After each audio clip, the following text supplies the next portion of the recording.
L'avenir est déjà là, mais il ne ressemble pas à ce qu'on nous avait promis. 2026. Ce n'est pas dans un futur lointain, c'est demain. Et ils arrivent. Pas des aspirateurs ronds, ni des bras mécaniques sur une chaîne de montage. Non, des robots à notre image, humanoïdes. Ils marchent même comme nous, apprennent comme nous, et bientôt, ils vivront parmi nous.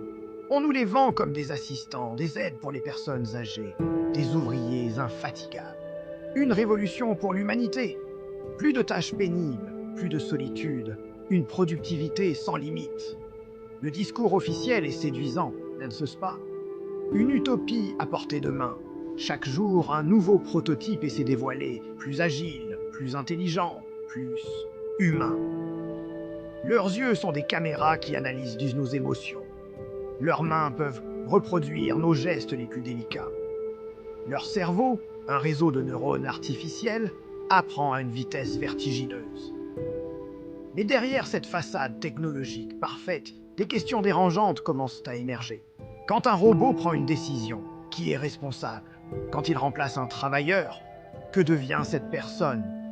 Quelle est la frontière entre l'assistance et la surveillance?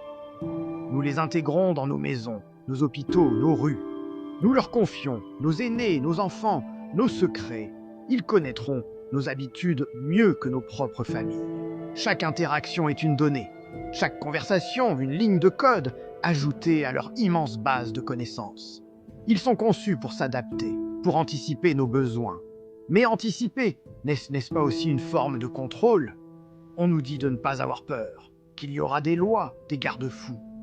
Mais la technologie avance toujours plus vite que la législation.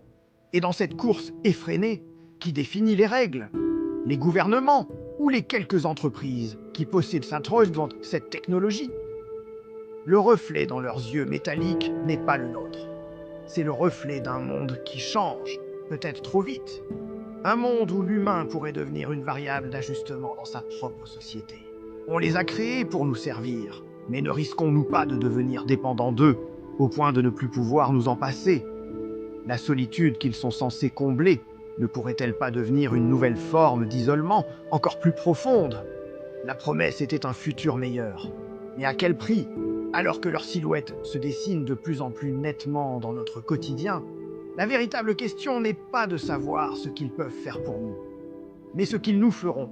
Ils sont presque là. Ils sont la prochaine étape. La question n'est plus si, mais comment nous allons vivre avec eux, ou peut-être sous leur regard.